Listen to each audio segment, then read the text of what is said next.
Halo, assalamualaikum warahmatullahi wabarakatuh. Pada kali ini kita akan mempelajari tentang materi psikologi pendidikan. Ya, hari ini kita akan bahas apa nih? Kita hari ini akan bahas tentang perkembangan kognitif dan bahasa. Nah, mungkin teman-teman sudah mendapatkan materi ya terkait dengan lingkup psikologi pendidikan, dan mudah-mudahan sampai saat ini teman-teman sudah bisa memahami ruang lingkup psikologi pendidikan. Nah, salah satunya adalah perkembangan kognitif dan bahasa. Baik, sebelum kita bahas tentang ini, kita mau bahas tentang perkembangan dan pertumbuhan dulu. Nah, ini ada agenda yang melanjutkan dari kelas virtual kita ya. Kita sudah melakukan brainstorming dengan studi kasus, juga teman-teman sudah melakukan diskusi berpasangan. Nah, yang ketiga ini agenda yang sedang kita jalankan, yaitu mendengarkan penjelasan materi. Dan yang terakhir nanti akan ada diskusi dan penutup. Nah, nih tadi yang saya sampaikan ada pertumbuhan dan perkembangan. Apa ya bedanya pertumbuhan dan perkembangan? Nah, kita lihat di sini. Di pertumbuhan itu lebih kuantitatif ya, artinya kita bisa ukur dengan angka gitu ya. Entah itu mengukurnya dengan sentimeter atau dengan kilogram gitu ya, atau dengan yang lainnya, yang pasti terkuantifikasi ya, dapat diukur. Pertumbuhan itu terkait dengan perubahan fisik nih. Perubahan fisik itu bisa tambah tinggi, tambah berat, meningkatnya ukuran tulang, terus jumlah gigi ya. Nah, kaitannya dengan fisik. Kalau misalnya dari anak-anak menuju remaja, nah itu melewati fase yang namanya pubertas. Nah, itu juga ada perubahan fisik. Misalnya kalau laki-laki itu perubahan fisiknya, dadanya menjadi lebih bidang misalnya kayak gitu ya, atau kulit menjadi lebih berminyak gitu. Ini biasanya untuk perempuan dan laki-laki juga ya, kayak tumbuh rambut di berbagai daerah tubuh gitu ya. Untuk perempuan sudah mulai tumbuh payudara, kalau laki-laki organ seksualnya juga sudah berfungsi gitu ya. Itu adalah perubahan-perubahan fisik. Kayak kalau perempuan juga matang sel telurnya, kemudian mengalami haid seperti itu. Peningkatan jumlah sel, perubahan ukuran, itu adalah bentuk-bentuk pertumbuhan. Pola yang dimiliki orang secara umum sebenarnya memiliki standar ya, meskipun ada perbedaan standar mungkin untuk orang-orang Indonesia dengan orang-orang luar negeri, mungkin beda ya standarnya. Umur sekian tingginya sekian gitu seharusnya, tetapi pada pertumbuhannya itu bisa jadi sangat bervariasi. Jadi kayak misalnya pubertas aja ada yang mengalami di usia 10 tahun, 11 tahun, ada yang mengalami di usia 13 tahun misalnya. Nah, itu sangat variatif sekali. Dan di sini pertumbuhan itu biasanya bisa diukur gitu.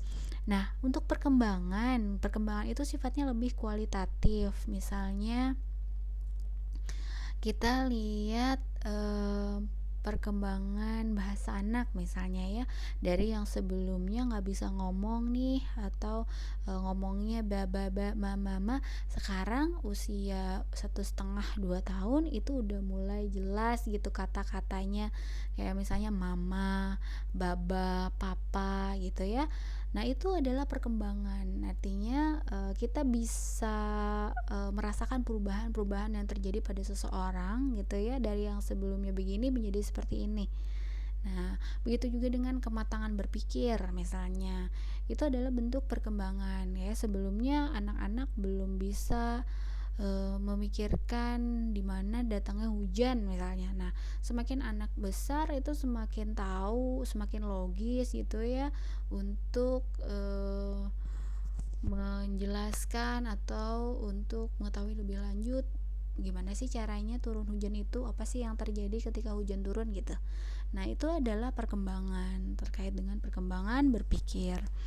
Cirinya biasanya sistematis, progresif, dan terus-menerus atau berkesinambungan ya. Nah, ciri-ciri tumbuh kembang itu yang pertama, ada perubahan dalam aspek fisik dan psikis. Tadi yang aspek fisik yang sudah saya sebutkan sebelumnya. Nah, ini tumbuh dan berkembang ya. Jadi, tumbuh dan berkembang itu adalah dua hal yang tidak dapat terpisahkan satu sama lain, seperti itu. Jadi kita biasanya kalau kita bicara tentang pertumbuhan juga mungkin akan bicara tentang perkembangan, begitu juga sebaliknya, saling berkaitan gitu ya. Kemudian yang kedua, perubahan dalam proporsi. Kemudian yang ketiga, lenyapnya tanda-tanda yang lama gitu. Misalnya yang lama tanda-tandanya adalah bubbling atau ngomongnya ba gitu ya, belum terlalu jelas. Terus semakin kesini tumbuh dan berkembang semakin jelas ngomongnya. Jadi yang bla itu udah nggak ada lagi tuh tanda-tanda yang lama gitu. Yang sebelumnya merangkak sudah bisa berjalan karena otot-ototnya sudah kuat untuk menopang tubuhnya, tulang-tulangnya semakin besar gitu ya pertumbuhannya. Nah, dia tidak lagi merangkak, artinya tanda-tanda yang sebelumnya itu hilang, digantikan tanda-tanda yang baru, baik itu bertumbuh ataupun berkembang. Nah, prinsip dasar perkembangan manusia adalah urutan perkembangan manusia itu sebenarnya dapat diprediksi atau dapat diramalkan ya. Perkembangan manusia seringkali dicirikan oleh tonggak perkembangan atau yang disebut dengan developmental milestone. Nah, perilaku-perilaku baru yang semakin kompleks seiring meningkatnya tahapan perkembangan yang muncul dalam urutan perkembangan ini sebenarnya dapat diprediksi. Misalnya, anak-anak mulai berjalan hanya setelah mereka mampu berdiri dan merangkak. Jadi ada tahapan-tahapan yang perlu dilalui seseorang untuk bisa sampai ke tahapan selanjutnya. Dan ini biasanya urutannya itu bisa diprediksi. Sebelum jalan, anak ini pasti dia negakin kepala dulu gitu ya. Dia bisa duduk dulu, kemudian dia bisa merayap gitu, dia bisa merangkak, kemudian baru dia berdiri dengan pegangan, baru berdiri dengan tegak dan bisa jalan gitu. Nah, di urutan-urutan itu sebenarnya bisa diprediksikan. Mereka mulai berpikir logis mengenai gagasan-gagasan abstrak kalau misalnya mereka sudah melalui berpikir logis mengenai objek-objek konkret. Nanti akan dijelaskan nih tahapan-tahapan perkembangan kognitif. Gitu contohnya ya. Jadi urutannya tuh bisa diramalkan sebenarnya. Proses perkembangan itu bisa jadi merupakan pola yang sifatnya teratur dan hampir sama dengan setiap orang. Kemudian yang kedua adalah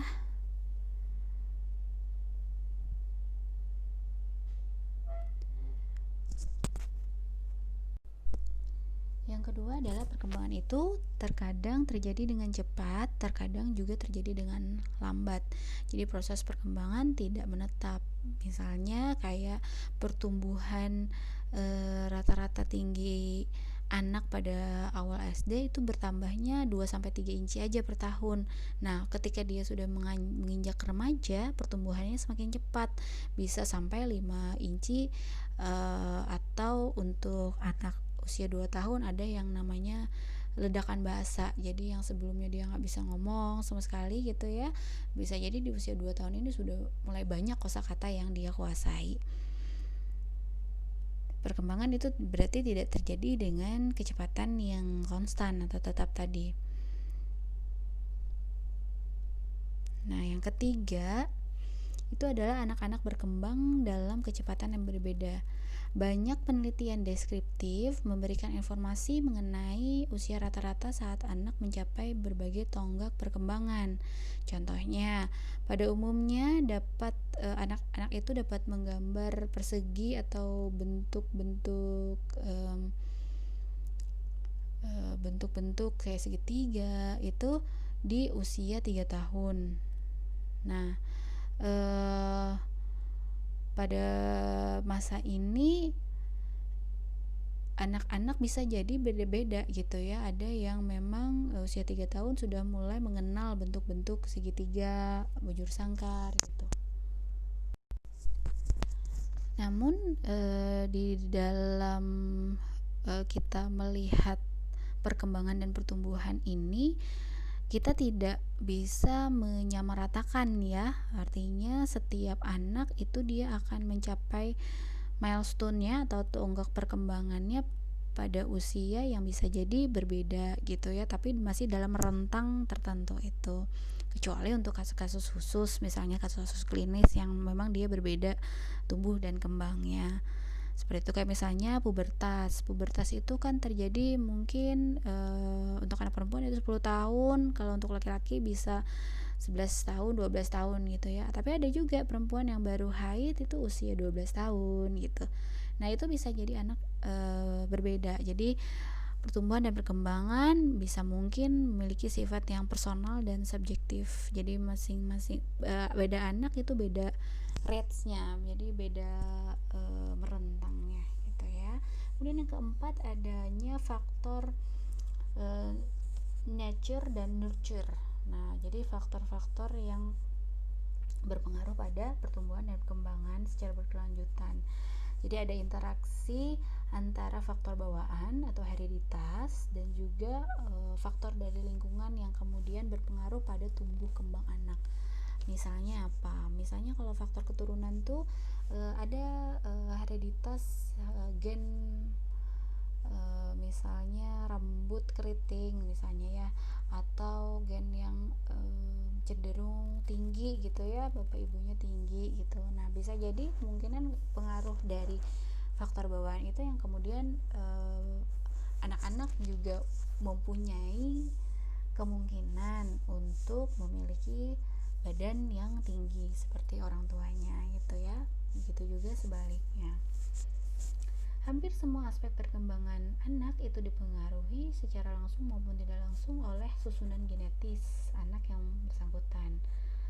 Meski demikian, tidak semua karakteristik keturunan itu kemudian berdampak atau kelihatan pada saat dia baru lahir gitu, nggak selalu. Hereditas terus mempengaruhi perkembangan anak sepanjang proses kematangan, yaitu berkembangnya perubahan-perubahan yang dikontrol secara genetis ketika anak berkembang. Misalnya keterampilan motorik, berjalan, berlari, meloncat, gitu ya. Kemudian kaitannya dengan lingkungan seperti apa nih? Kaitannya dengan pertumbuhan dan perkembangan seseorang, gitu ya. Ini pertama bisa jadi terkait dengan stimulasi. Nah, stimulus fisik dan sosial dengan cara-cara tertentu itu juga membawa dampak ke perkembangan dan pertumbuhan anak. Misalnya stimulasi tentang penyelesaian masalah atau simulasi tentang interaksi sosial. Misalnya anak diajarkan untuk bagaimana berkenalan gitu ya. Beda dengan anak yang tidak pernah diajarkan berkenalan, misalnya lebih malu-malu, lebih nggak pede dan lain sebagainya. Itu contoh aja ya. Nah, itu adalah faktor nature dan nurture yang saling berinteraksi yang kemudian berpengaruh pada perkembangan manusia. Oke, nah ini adalah contoh faktor lingkungan yang berpengaruh pada perkembangan manusia. Jadi faktor nature tadi ya, ada keluarga, lingkungan dan komunitas, juga negara dan pemerintah. Nah, kalau dari faktor keluarga itu terkait dengan pemenuhan nutrisi. Nah, ini juga berpengaruh nih ke pertumbuhannya, apakah nutrisinya tercukupi atau tidak, pemberian ASI misalnya ya, itu akan berpengaruh ke bagaimana pertumbuhan dan perkembangan anak. Kemudian pola asuh dalam keluarga, orang tua mengasuhnya caranya seperti apa, demokratiskah, permisifkah, atau otoriterkah. Nah, itu akan berpengaruh juga. Selanjutnya hubungan anak dengan saudara kandung. Nah, ini juga juga bagaimana apakah terjadi persaingan dengan saudara, kayak misalnya sibling rivalry seperti itu, dan keterkaitan dengan kakek dan nenek. Nah, kalau di Indonesia sendiri mungkin familiar ya, anak itu diasuh oleh kakek dan nenek. Nah, jadi itu sangat berpengaruh sekali bagaimana hubungan anak dan neneknya dengan kakeknya gitu. Apakah baik sebagai pengasuh ataupun orang-orang yang memang terlibat di dalam proses pengasuhan. Keterkaitan dengan nenek dan kakek itu tadi, kemudian stimulasi ini juga merupakan faktor yang penting sekali seperti yang saya sampaikan tadi ya. Contohnya stimulasi kayak misalnya anak itu distimulasi tentang sensorinya, jadi diberikan permainan-permainan yang merangsang sensori dan motoriknya gitu. Itu anak-anak yang terstimulasi dengan baik, maka dia akan memiliki kesempatan atau kemungkinan untuk lebih bisa cepat menguasai nanti penguasaan motorik, kayak misalnya menulis gitu ya. Contohnya stimulasi. Kemudian lingkungan dan komunitas, sumber daya lingkungan, kondisi fisik yang aman dan tidak aman, kemudian fasilitas, sarana dan prasarana, adat budaya, interaksi sosial, kemudian pengaruh nilai-nilai kelompok, itu juga berpengaruh bagaimana seseorang bertumbuh dan berkembang. Begitu juga dengan negara dan dengan pemerintah nih, institusi-institusi negara, kemudian program-program pemerintah, itu juga akan berpengaruh. Misalnya program dana BOS gitu ya, kalau itu tersalurkan dengan baik, itu kan mungkin dari penerimaan pajak warga negara gitu ya, dan dimanfaatkan ke berbagai sektor, salah satunya mungkin pendidikan ataupun kesehatan gitu ya. Program pemerintah sekolah gratis, nah itu kan sebenarnya kalau termanfaatkan dengan baik memberi kesempatan kepada anak-anak yang tidak memiliki biaya atau tidak mampu untuk mendapatkan pendidikan yang layak seperti itu adalah program pemerintah yang berpengaruh tuh akhirnya ke perkembangannya, bagaimana dia mengenyam pendidikan, bagaimana proses perkembangannya di dalam proses pendidikan itu. Kemudian berbagai kebijakan, aturan pemerintah terkait dengan penggunaan dana pajak juga. Nah, itu adalah contoh faktor lingkungan yang berpengaruh pada perkembangan manusia. Nah, kita ini udah bicara tentang tumbuh dan berkembang. Nah, selanjutnya di part selanjutnya kita akan bahas tentang perkembangan kognitif ya. Untuk part ini saya cukupkan dulu. Terima kasih. Wassalamualaikum warahmatullahi wabarakatuh.